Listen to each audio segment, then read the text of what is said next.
Assalamualaikum warahmatullahi wabarakatuh. Perkenalkan, nama saya Vina Rahmatul Umah, 076 dari kelompok 1 akan menjelaskan mengenai pengertian etika. Etika secara etimologi yaitu berasal dari bahasa Yunani, yaitu ethos yang berarti watak, kesusilaan atau adat. Sedangkan menurut Kamus Besar Bahasa Indonesia terbitan Balai Pustaka tahun 1989, etika adalah ilmu tentang apa yang baik dan apa yang buruk dan tentang hak dan kewajiban moral, kumpulan asas atau nilai yang berkenaan dengan akhlak, nilai mengenai benar dan salah yang dianut dari suatu golongan atau masyarakat. Sedangkan istilah etika sendiri yang penggunaan etika menghubungkan penggunaan akal budi seseorang dengan tujuan untuk menentukan kebenaran atau kesalahan dan tingkah laku seseorang terhadap orang lain.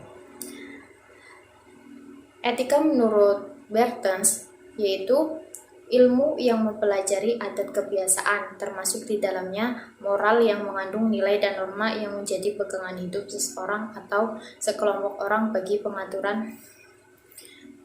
peraturan di kelompoknya. Sedangkan etika dalam ensiklopedia terbitan Ikhtisar Baru tahun 1984 dijelaskan bahwa etika itu berasal dari bahasa Inggris yang yaitu etis, yang mengandung arti ilmu tentang kesusilaan yang menentukan bagaimana patutnya manusia hidup dalam masyarakat, mengenai apa yang baik dan apa yang buruk. Yang kedua yaitu mengenai segala ucapan harus senantiasa berdasarkan hasil-hasil pemeriksaan tentang perikeadaan hidup di dalam arti kata seluas-luasnya. Pada hakikatnya, etika itu sendiri relatif belaka. Lazimnya nilai ucapan senantiasa terikat pada suatu tempat dan waktu tertentu. Selanjutnya, baik atau buruknya kelakuan seorang manusia hanya dipastikan dari sudut pandang masyarakat belaka. Oleh sebab itu, terabaikanlah pribadinya. Adapun contoh-contoh etika moral, salah satunya yaitu mengenai mengucapkan salam saat bertamu ke rumah orang lain. Kedua yaitu mencium tangan orang tua ketika hendak beraktivitas. Dan yang ketiga yaitu membuang sampah di tempat sampah. Assalamualaikum warahmatullahi wabarakatuh. Perkenalkan, nama saya Majida Nur, NIM 043. Di sini saya akan mencoba menjelaskan terkait etika. Nah, di dalam etika itu kita mengetahui hal yang namanya objek etika. Objek, menurut Kamus Besar Bahasa Indonesia, berarti suatu hal ataupun orang yang menjadi pokok pembicaraan. Nah, dalam objek penyelidikan etika itu kita berbicara mengenai pernyataan ataupun pandangan ataupun pikiran mengenai persoalan-persoalan di dalam bidang moral. Nah, di sini ada dua macam pernyataan. Yang pertama itu pernyataan dari diri sendiri, dan yang kedua itu pernyataan mengenai tindakan yang dilakukan oleh manusia tersebut. Nah, kemudian berbicara mengenai etika. Pada hakikatnya sendiri, etika itu kan penelitian etika berarti kita mengamati realitas sosial secara kritis. Nah, etika itu menilai perbuatan manusia, di mana di dalamnya terdapat objek-objek yang menjadi pokok dari penilaian kita. Dalam hal ini, objek itu dibagi menjadi dua. Yang pertama, objek material, yang keduanya objek formil. Nah, sebelum kita mengetahui apa aja yang menjadi objek material dan objek formil, lebih baik kita mengetahui dulu definisi dari hal-hal tersebut. Jadi untuk objek material itu sesuatu yang realitasnya tuh ada, baik yang terlihat maupun yang tidak terlihat. Kalau yang terlihat kan kita bisa meneliti sendiri dengan pendekatan empiris. Cuman kalau sesuatu yang bersifat metafisik, itu kita akan mengetahuinya dengan cara diskusi maupun mendengarkan pemikiran-pemikiran dari manusia itu. Nah, untuk yang kedua itu ada objek formal. Di sini objek formal itu bersifat empiris. Nah, di mana cara yang digunakan untuk mengetahui sesuatu pengetahuan itu ataupun perspektif yang digunakan itu bersifat untuk mengetahui dari objek-objek materialnya. Jadi material itu bahannya, formal itu caranya kayak gitu. Nah, dalam objek etika sendiri yang menjadi objek material adalah tingkah laku atau perbuatan manusia.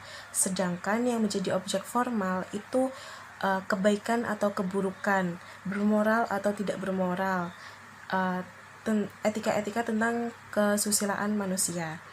Nah, atau kata lain, etika itu mempelajari tingkah laku manusia dari segi baik atau buruknya manusia tersebut dari dalam suatu kondisi normatif, di mana kondisi normatif itu berarti suatu kondisi yang melibatkan norma-norma yang ada. Cukup sekian yang saya sampaikan, kurang dan kesalahannya saya mohon maaf. Terima kasih. Wallahul muwaffiq ila aqwamit thoriq. Wassalamualaikum warahmatullahi wabarakatuh. Selanjutnya saya akan menjelaskan tentang macam-macam etika. Tadi terkait pengertian dan objek etika telah dijelaskan oleh Mbak Kordia dan Mbak Majida. Yang pertama yaitu etika deskriptif. Apa itu etika deskriptif? Etika deskriptif yaitu etika yang mendasarkan baik buruknya sesuatu itu berdasarkan baik buruknya perilaku di masyarakat. Maksudnya apa? Etika ini mendeskripsikan pola perilaku dalam masyarakat tertentu yang mana pola perilaku tersebut telah diwariskan secara turun temurun atau mungkin sudah membudaya di masyarakat. Sebagai contoh, dalam masyarakat Jawa kita selalu diajarkan untuk mempunyai tata krama dengan orang yang lebih tua. Contoh, kalau ada orang lebih tua di jalan dan kita akan melewati jalan tersebut, maka kita disarankan untuk merundukkan badan sebagai tanda penghormatan. Maka contoh tersebut dapat kita katakan sebagai etika deskriptif. Yang kedua yaitu etika normatif. Apa itu etika normatif? Yaitu etika yang menjadikan dasar baik buruknya itu berdasarkan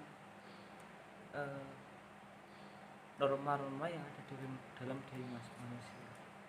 Maksudnya apa? Hal ini berdasarkan pada hal ideal dalam kebaikan manusia itu seperti apa, atau tidak dalam kebaikan manusia itu seperti apa. Contohnya,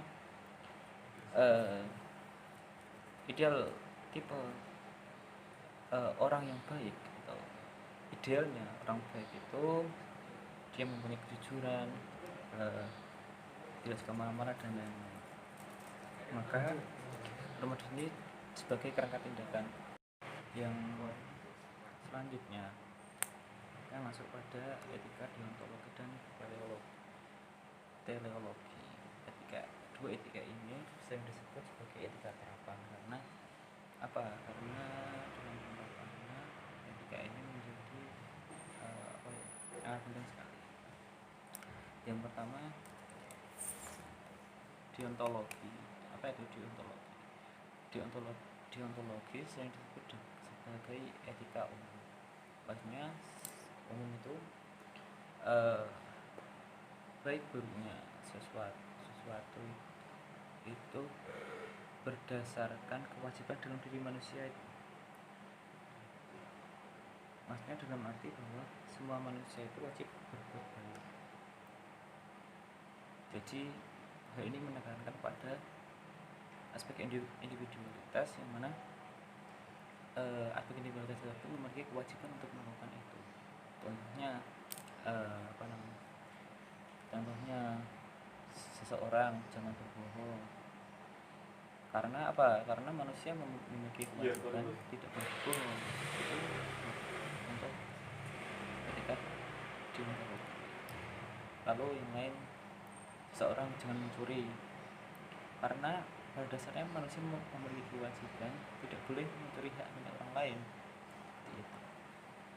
Yang selanjutnya itu teleologi. Nah, teologi ini sering disebut dengan etika khusus. Jika deontologi tadi etika umum, maka teleologi ini bersifat khusus, yaitu berdasarkan baik buruknya itu berdasarkan tujuan manusia. Jadi dalam pembahasan ini itu etika menjadi abu-abu atau bisa dikatakan sebagai abstraksi pengertian atau abstraksi aplikatif dari etika tersebut. Karena apa? Tujuan manusia itu berbeda-beda. Lalu apa standar utama ya untuk menilai bahwa hal tersebut baik atau buruk? Abstraksinya di sini. Contoh, dalam cerita Sunan Kalijogo kita yang sangat familiar sekali, yaitu Sunan Kalijogo mencuri di gudang para raja.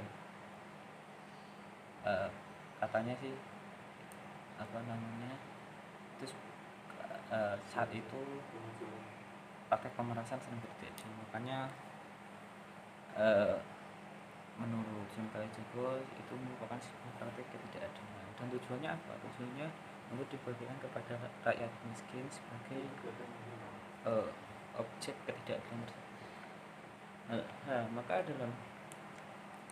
dalam kasus ini, menurut etika teleologi, hal ini dibenarkan sesuai dengan etika teologi, sesuai dengan etika. Karena apa? Sesuai tujuannya, mengacu pada tujuannya yaitu menghilangkan ketidakadilan dalam sosial masyarakat manusia. Tetapi hal ini sangat tidak dibenarkan oleh etika deontologi. Karena apa? Yang namanya mencuri itu ya tidak baik gitu.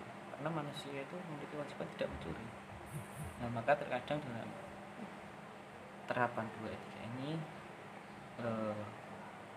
tidak bertabrakan, tapi terkadang memiliki sisi fokus yang berbeda gitu. Terima kasih.